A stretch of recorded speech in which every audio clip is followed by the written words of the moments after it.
You are looking at a superliner, a 63,000-ton ship endowed with all the facilities and style that today's passengers expect from the world's most experienced cruise company. But Arcadia is something more.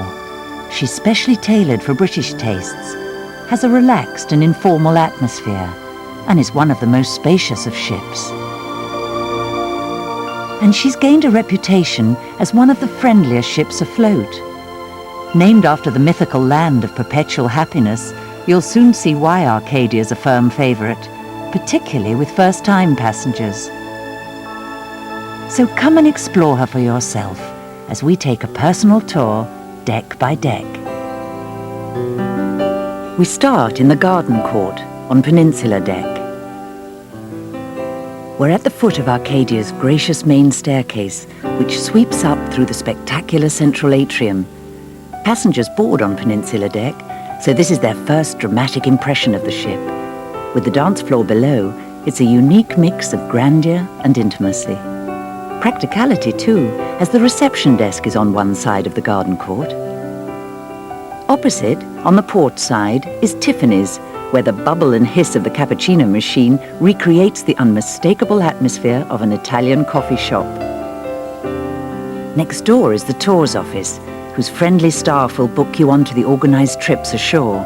They'll help you choose them too.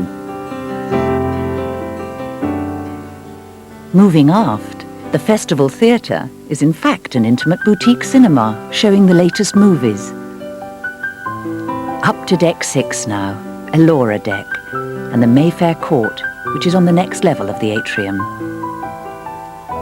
Here's one of the elegant rooms which so appeal to British passengers, the Art Deco Century Bar, a specially commissioned £25,000 bronze entitled England sets the style, along with deep carpets and wood panelling. Mayfair is a clothes boutique and convenience store combined, selling both fashion items and the kind of essentials like toiletries that you might run out of. And so to Promenade Deck, which with the show lounge, tax-free shops, bar, casino and restaurant is the ship's very own West End. Deck 7 on Arcadia is where it's at. The Palladium is Arcadia's 750-seat show lounge, the only one in the P&O Cruises fleet with an upper circle. It's like a big Las Vegas-style lounge where every performance, be it variety, cabaret, revue or musical, is brought right into the audience.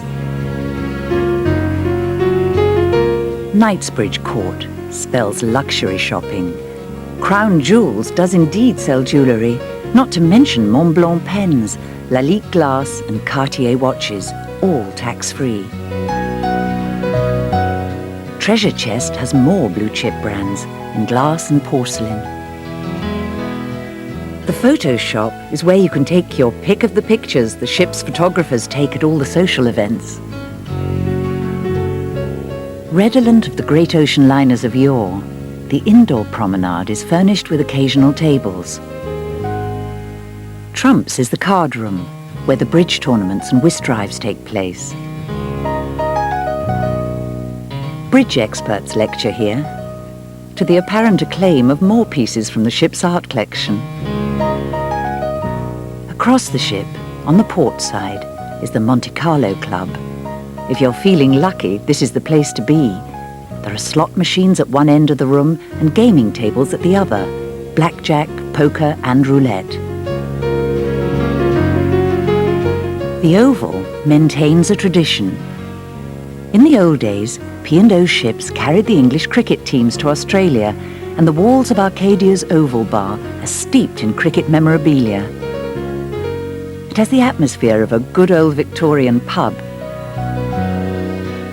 Aft of the Oval, the sumptuous Pacific Restaurant, one of the most distinctive dining rooms afloat, with its richly coloured carpet, fruitwood panelling, and Maori war canoe on the wall. But the decor and immaculate table settings are merely a stage for the appearance of the most important ingredient, Arcadia's food. The exquisite presentation of P&O's master chefs is exhibited in an amazing array of dishes, every one as succulent on the palate as it is spectacular on the plate. There are old familiar favourites, as well as new combinations of flavours, all prepared in the galley from the fresh produce stored in the ship's larders.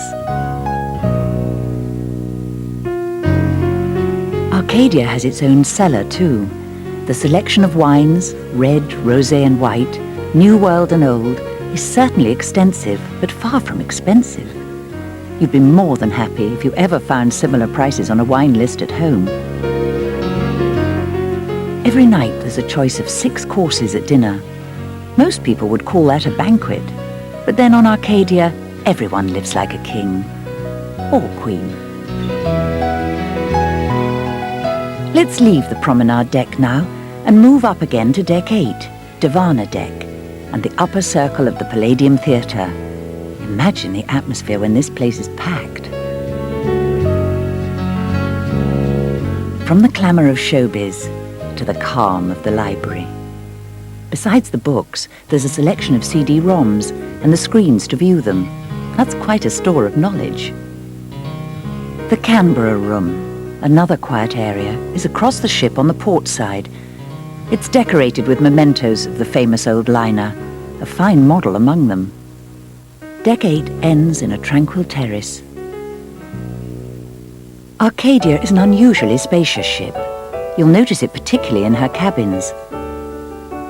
Like this outside twin, which can convert to a 4, and there's plenty of room for a table and easy chair. An inside twin cabin. Every cabin is air-conditioned, has its own bath or shower, television, safe and fridge. Virtually all the twin beds on Arcadia can be made into king-size doubles, as in this outside twin cabin. Twin cabins can also be sold as singles. You can have either twin or king-size beds in the mini-suites, plus the extra sitting area, and that most coveted luxury, a private balcony. Arcadia's suites, and there are 14 of them, are really impressive. King-size beds, or twins if you prefer, a walk-in dressing area, and a sofa and chairs in the separate sitting space, all complemented by a big balcony. One other vital feature, common to every cabin, all have a personal steward. From morning tea to turning down the beds at night, your steward is on hand to look after both your cabin and you. There's another group of passengers which is not forgotten on Arcadia. Children have their very own part of the ship. Peter Pan's play area is on deck 11 in the stern. It's divided into different areas for different age groups. Little ones up to 5 can be left in professional care in the night nursery until 2 in the morning. Down on deck 2, Decibels is a basement clubroom exclusive to teenagers. Oasis on the same level is the ship's health spa, comprising a beauty salon where besides hairdressing, therapists offer the latest beauty treatments, including biotechnology, ionotherapy for cellulite, and aromatherapy. Arcadia's expansive gym is next door. Here a personal trainer will conduct individual assessments. But we'll return to the top of the ship to resume our tour. Deck 12 brings us to the state-of-the-art navigation bridge. As on the other P&O Cruises ships, Arcadia's offices are British. If the bridge is where the work's done, the rest of Deck 12 is strictly for relaxing. This is Lido Deck. Al Fresco is the pizzeria. It's open every day. Pizza margaritas are always on the menu, as well as a choice of 2 different pizzas of the day, all freshly baked and accompanied by a glass of wine if you wish. Sundays across the way is a cocktail bar, come ice cream parlour. Even a mixture of the 2 if you're old enough. All cruise ships have swimming pools. Arcadia's split-level crystal pool takes the idea 2 steps further. It has a waterfall And in the upper level, you can swim up to the splash bar and have a cooling drink without ever leaving the water. Cheers. The Riviera pool is the quieter of the two swimming areas. There's nothing much more relaxing than to luxuriate in one of the 4 jacuzzis. Arcadia has more open deck than most ships her size, more even than some bigger ones. The conservatory in the stern of the ship, filled with light from the big windows down either side, is Arcadia's buffet restaurant. At breakfast and lunch, it's a popular alternative to the waiter service in the Pacific restaurant. Complimentary tea and coffee are available all day.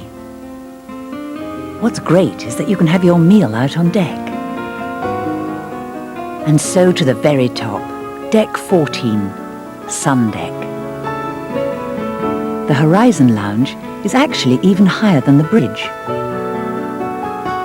With a 270-degree vista and windows almost as big as cinema screens, the Horizon Lounge has the best and most comfortable views on the ship.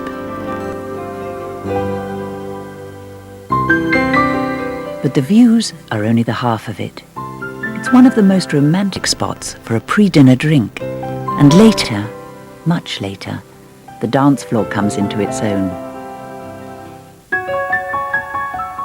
Up on Sun Deck, you'll again be struck by Arcadia's spaciousness. So there's room to find your favourite bit of deck, to stretch out with a book or snooze. Room to perfect that demon cover drive. Room to swing a club. Ultimately, though, a ship is people. People who take pride. People who care. People who command. People whose profession is service, whose nature is to welcome. People who want you to have the holiday only they and Arcadia can provide. Arcadia's people add the fizz. All you have to do is enjoy it. Every marvelous moment of it. Enjoy the style. Enjoy the intimacy. Enjoy the food. Enjoy the exhilaration of Arcadia. Enjoy yourselves. Arcadia is a superliner bringing a bit of Britain to the high seas and P&O's perfectionism to the world of cruising. Superliner, super cruises. Of course, Arcadia is only part of the P&O Cruises fleet. Classic Oriana, the epitome of the modern cruising tradition. Intimate little Victoria, the liner which thinks she's a yacht. And stylish Aurora, the latest addition to the fleet, which combines British sophistication with international chic. 4 ships, 4 personalities, 1 dedication to P&O quality. The only way to cruise.